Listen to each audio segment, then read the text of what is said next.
అర్హులను గుర్తించి సంక్షేమ పథకాలు అందించే లక్ష్యంతో పనిచేస్తున్నామని ఏలూరు ఎంపీ పుట్టా మహేష్ కుమార్ తెలిపారు. ఇంటింటి పర్యటనలో భాగంగా ప్రజల సమస్యలను అడిగి తెలుసుకుంటున్నామని చెప్పారు. ఏపీలో కూటమి ప్రభుత్వం ఏర్పడి ఏడాది పూర్తయిన సందర్భంగా సుపరిపాలనలో తొలి అడుగు కార్యక్రమాన్ని ఏలూరు ఎంఆర్సీ కాలనీలో ప్రారంభించారు. ముందుగా ఎన్టీఆర్ విగ్రహానికి నివాళులర్పించి అనంతరం ఇంటింటికి వెళ్లి కరపత్రాలను పంపిణీ చేశారు.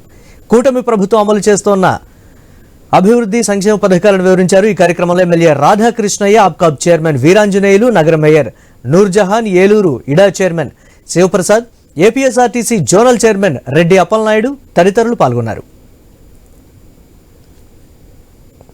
కూటమి ప్రభుత్వం ఏడాది పూర్తయిన సందర్భంగా మరి తొలి అడుగు అని చెప్పి ఏదైతే కార్యక్రమం పెట్టారో ఇవాళ ఏలూరు నియోజకవర్గం 57 డివిజన్లో మేము గౌరవనీయుల జిల్లా అధ్యక్షులు గన్న ఆంజనేయులు గారు అలాగే డిప్యూటీ మేయర్లు అందరం కూడా ఈ కార్యక్రమం మొదటి రోజు కాబట్టి అందరం పాల్గొనడం జరిగింది. ప్రతి ఇంటికి కూడా వెళ్ళి వాళ్ళకు వచ్చే పథకాల గురించి కానీ వాళ్ళకు ఉన్న ఇబ్బందుల గురించి కానీ ప్రతి ఒక్కరిని కూడా అడుగుతున్నాం.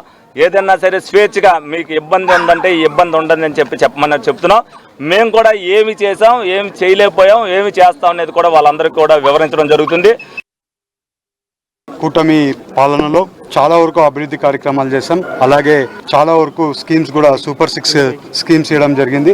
ఇవాళ ఆ స్కీమ్స్ అన్నీ కూడా ఎలా వస్తున్నాయి అన్నీ కూడా మన ఎన్డీఏ కూటమి చేసిన పనులన్నీ కూడా జనాలకి వివరించడానికి, అలాగే ఇవాళ ప్రతి ఇంటికి వాళ్ళకి ప్రజలు మా దగ్గరికి వచ్చి సమస్యలు అడగకుండా మేమే ప్రజల దగ్గరికి వెళ్ళి వాళ్ళ సమస్యలు తెలుసుకుంది, ఏమేమి పనులు వచ్చాయి, వాళ్ళకి మేము ఇచ్చిన సూపర్ 6లలో అన్నీ వస్తున్నాయా లేవా, ఇంకా ఎక్కడైనా ఇబ్బందులు ఉన్నాయో తెలుసుకుంది, ఇంకా రావాల్సిన రోజుల్లో ఆ పరిష్కారాలన్నీ కూడా చేయడానికి ఇదొక వేదిక కింద అందరికీ కూడా యూజ్ఫుల్ అవుతుంది.